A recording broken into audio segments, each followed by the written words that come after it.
Hello दोस्तों, बहुत बहुत स्वागत अभिनंदन एक बार फिर से RDXGS गुरु में। दोस्तों, हम प्राचीन भारत का इतिहास पढ़ रहे हैं। उसमें आज लेक्चर नंबर 17 पढ़ेंगे। ठीक है, क्या पढ़ रहे थे हम? मौर्य साम्राज्य का पार्ट 1 पार्ट 2 हमने कंप्लीट कर लिया और आज है पार्ट 3। आज मौर्य साम्राज्य संपन्न हो जाएगा अपना। ठीक है, चलो तो मौर्य उत्तर काल कल से शुरू करेंगे फिर हैं। चलो तो शुरू करते हैं। पहला क्वेश्चन है, मौर्य काल में टैक्स को छुपाने या चोरी के लिए क्या दंड दिया जाता था? बहुत खतरनाक था भैया। दंड क्या था? मृत्युदंड। मृत्युदंड दिया था। देखो, मेगास्थनीज की एक पुस्तक है, क्या नाम है उसका? इंडिका। उसमें उसने पाटलिपुत्र के प्रशासन के बारे में बताया गया है। और उसने पाटलिपुत्र नगर प्रशासन को 30 सदस्यों की विभिन्न समितियों में, यानी 5 सदस्य की एक समिति होती थी और उसको इस तरह की 6 समिति होती थी। यानी 30 सदस्य टोटल होते थे, 5-5 सदस्यों की 6 समितियों में बटे होते थे। तो उनसे प्रशासन चलता था, उनके बारे में बताया है। और ये जो है कर जो है उसका उसकी आय का 1/10वां भाग लगता था। और इस कर को छुपाने के लिए, चुराने के लिए भैया जो कर नहीं देते थे उस पर मृत्युदंड दिया जाता था। ए ऑप्शन सही है। ठीक है, अगला, वर्तमान नगर पालिका प्रशासन का कौन सा कार्य मौर्य काल से जारी है? मतलब आज भी चल रहा है और मौर्य काल में चलता था। क्या था ये? जन्म और मृत्यु का पंजीकरण। अब सोच लो, उस टाइम पे भी मौर्य काल में भी जन्म और मृत्यु का पंजीकरण होता था। ये जो है समिति नंबर 3 जो समिति थी ना, 6 समितियां थी, उसमें से तीसरी जो समिति थी ये काम करती थी, जन्म और मृत्यु का पंजीकरण करती थी। ठीक है, सी ऑप्शन हो जाएगा। अगला देखते हैं, मौर्य नरेशों के बारे में निम्नलिखित में से कौन सा सही है? उन्होंने विकास किया था क्या? संस्कृति, कला, साहित्य का? सही है। प्रांतीय विभाजन का? ये भी सही है। हिंदू कुस्तक साम्राज्य का? ये भी सही है। सोने का सिक्का? नहीं भैया। ये कौन सा सही हो गया? ए, सी और डी। ए, सी, डी, यानी ऑप्शन डी हो गया। ये सोने के सिक्के सबसे पहले हिंद यवन शासकों ने, इंडो ग्रीक शासकों ने चलाए थे, मौर्यों ने नहीं चलाए थे। ये तीनों सही है। ठीक है, डी ऑप्शन हो जाएगा। अगला, भाग और बलि क्या होते थे? तो ये क्या थे? राजस्व के स्रोत थे। ये क्या थे? एक तरह के कर थे, है ना। भाग और बलि क्या थे? कर थे। कौन सा हो गया? Option B. अगला देखते हैं, मौर्य काल में भूमिकर जो कि राज्य की आय का मुख्य स्रोत होता था, किस अधिकारी द्वारा एकत्र किया जाता था? भूमिकर कौन एकत्र करता था? तो ये सीताध्यक्ष भूमिकर को एकत्र करने का काम करते थे। अग्रनोमोई कौन थे भैया?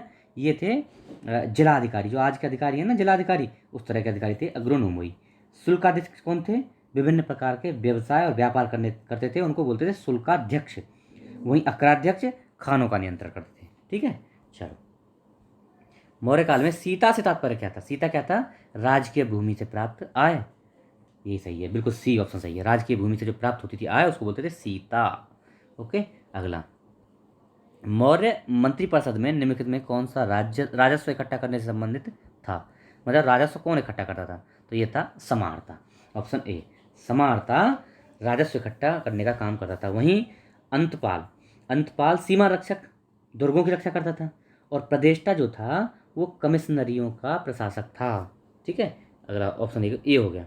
लगते हैं, निम्नलिखित में से कौन मौर्ययुगीन अधिकारी तोल मान माप तोल का अधिकारी कौन था? तो वो कौन था? पोतवाध्यक्ष। ऑप्शन ए, पोतवाध्यक्ष माप तोल का प्रभारी। पन्याध्यक्ष क्या था? वाणिज्य विभाग। पन्याध्यक्ष वाणिज्य विभाग और सुनाध्यक्ष बूचड़ खाने का। ठीक है, बूचड़ खाना देखता था। अगला, पंकोदक सन्निरोधे मौर्य प्रशासन का लिया जाने वाला जुर्माना था। ये किस लिए लिया जाता था? तो भैया ये सड़क पर कीचड़ फैलाने वाले, जो सड़क पर कीचड़ फैलाते थे उनसे लिया जाता था। कौन सा क्या बोलते थे इसको? पंकोदक सन्निरोधे। ये एक तरह का जुर्माना था। ठीक है, कीचड़ फैलाने वालों पे। ओके, बी, मौर्य काल में शिक्षा का सर्वाधिक प्रसिद्ध केंद्र कौन सा था? तो इसमें था ऑप्शन सी, तक्षशिला। देखो मौर्य काल में, वैसे देखो, नालंदा बौद्ध विहार का प्रमुख केंद्र रहा है मौर्य काल में। लेकिन मौर्य काल में नहीं, गुप्त काल में रहा है। लेकिन मौर्य काल की बात करें तो तक्षशिला हिंदू और बौद्ध शिक्षा का प्रमुख केंद्र था। विश्व भर से लोग तक्षशिला में पढ़ने के लिए आया करते थे। कहाँ है तक्षशिला? ये जो है ये पड़ता है पाकिस्तान में पड़ता है तक्षशिला। ठीक है, ओके, चलो अगला देखते हैं। कौटिल्य के अर्थशास्त्र के अनुसार मौर्यकालीन न्याय व्यवस्था में निम्नलिखित न्यायालय अस्तित्व में थे। दो तरह के न्याय, इंपॉर्टेंट है, लेकिन समझना इस चीज़ को। दो तरह के न्यायालय थे उस टाइम पे, धर्मस्थीय और संकट शोधन। तो ऑप्शन तो हो जाएगा कौन सा? 2 और 4, मतलब डी ऑप्शन हो जाएगा। लेकिन दो ये तो हो जाएगा, लेकिन अब समझ लो चीज़। देखो अब समझो, ये धर्मस्थीय जो न्यायालय था ये क्या काम करता था? ये देखता था मतलब दीवानी काम। दीवानी पैसे पैसे का न्यायालय था ये। और इसका जो न्यायाधीश था उसको व्यावहारिक बोलते थे, धर्मस्थीय को। और वहीं संकट शोधन जो था वो फौजदारी काम देखता था, फौजदारी न्यायालय था। और उसका जो न्याय न्याय जज था उसको क्या बोलते थे, उसको बोलते थे व्यावहारिक। नहीं, व्यावहारिक दीवानी न्यायालय, और प्रदेष्टा फौजदारी न्यायालय। समझ गए? देखो अब दोबारा समझो, धर्मस्थीय था दीवानी न्यायालय, और संकट शोधन ये क्या था, वो था फौजदारी न्यायालय। तो धर्मस्थीय जो दीवानी न्यायालय था उसका जो न्यायाधीश था उसको बोलते थे व्यावहारिक, और जो संकट शोधन था फौजदारी न्यायालय उसको बोलते थे प्रदेष्टा, उसके न्यायाधीश को प्रदेष्टा बोलते थे। ठीक है, क्लियर हो गया? चलो अगला, भारत के सांस्कृतिक इतिहास के संदर्भ में इतिवृत्तियों, राजवंशीय इतिहासों, वीरगाथाओं, संकट को कंठस्थ करना निम्नलिखित में से किसका काम था? इन सबको कौन कंठस्थ करता था? कौन था? मागध। मागध का काम था इन सबको कंठस्थ करना और आगे पीढ़ियों को सुनाना, आगे लोगों को सुनाना। ठीक है, बी, बी ऑप्शन। गांव के प्रशासन को स्वायत्तशासी पंचायतों के माध्यम से संचालित करने की व्यवस्था सूत्रपात किसने किया? तो गांव प्रशासन का सबसे पहले प्रयोग मौर्यों ने किया था। ठीक है, मौर्यों ने इसके लिए ख्याति प्राप्त की थी। ठीक है, डी ऑप्शन हो जाएगा। अगला, प्राचीन भारत के निम्नलिखित ग्रंथों में से किसमें पति द्वारा परित्यक्त पत्नी के लिए विवाह विच्छेद की अनुमति थी? मतलब देखो, दूसरी शादी कर सकती थी पत्नी, तो किसमें? अर्थशास्त्र में। कौटिल्य का जो अर्थशास्त्र है वो बताता है कि पत्नी जो है विवाह विच्छेद कर सकती थी और दूसरी शादी भी कर सकती थी। तलाक का भी जिक्र इसमें किया गया है। ठीक है, किसमें? अर्थशास्त्र में। अगला, निम्नलिखित में से किसमें पुनर्विवाह वर्जित था? तो इसे मनुस्मृति। मनुस्मृति क्या है ना, ये जेंडर डिस्पैरिटी को बढ़ाती है, मतलब जो जो जेंडर अनुकूलता है ना उस पर कम जोर देती है, भेदभाव करती है स्त्री पुरुष में।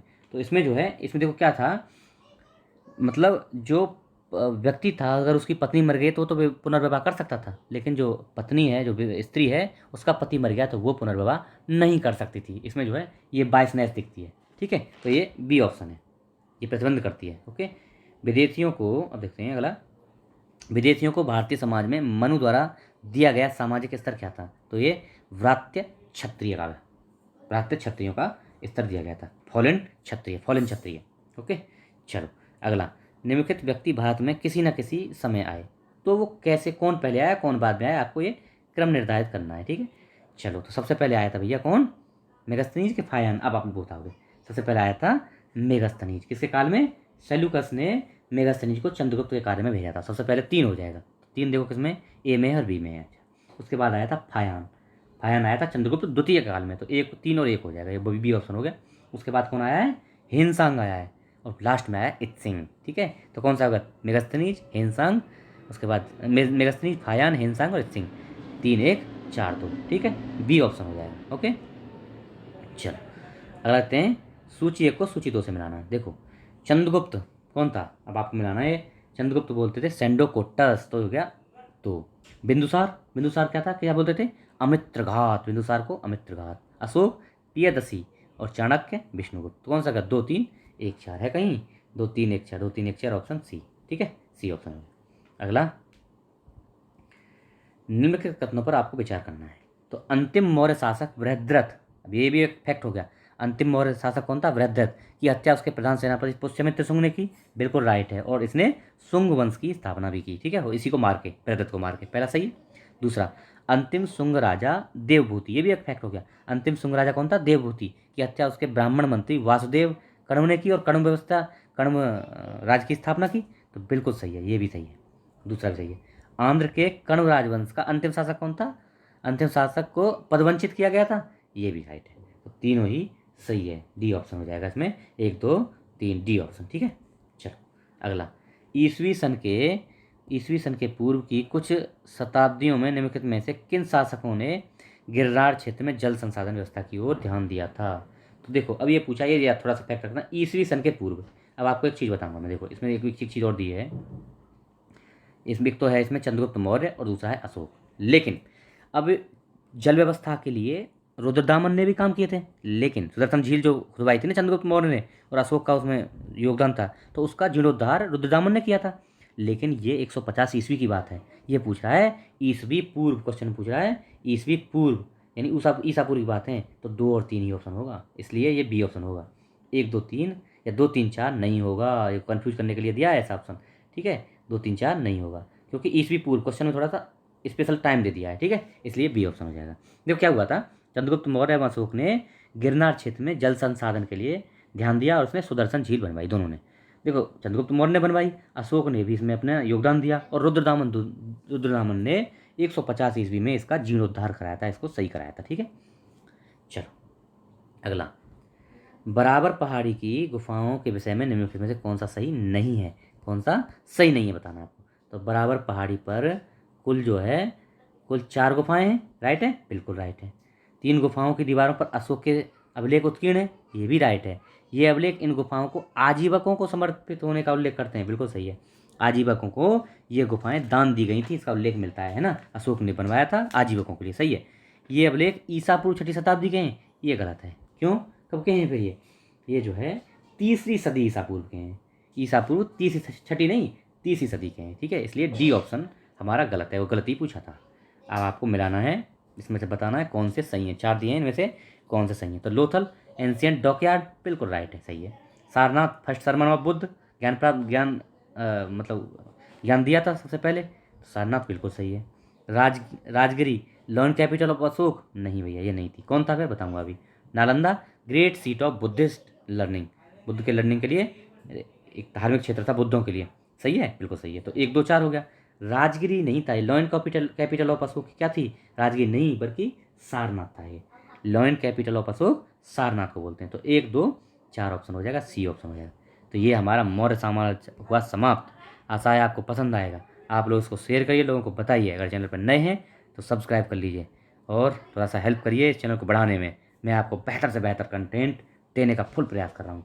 आज ये मौर्य काल समाप्त कल जो है मौर्योत्तर काल पढ़ेंगे, और इसको समाप्त करने ही मैं आर ओ के लिए हिंदी की सीरीज आपके लिए चलाऊँगा, है ना, बेहतर से बेहतर कंटेंट, एकदम टॉप कंटेंट, ठीक है। चलिए, थैंक यू सो मच।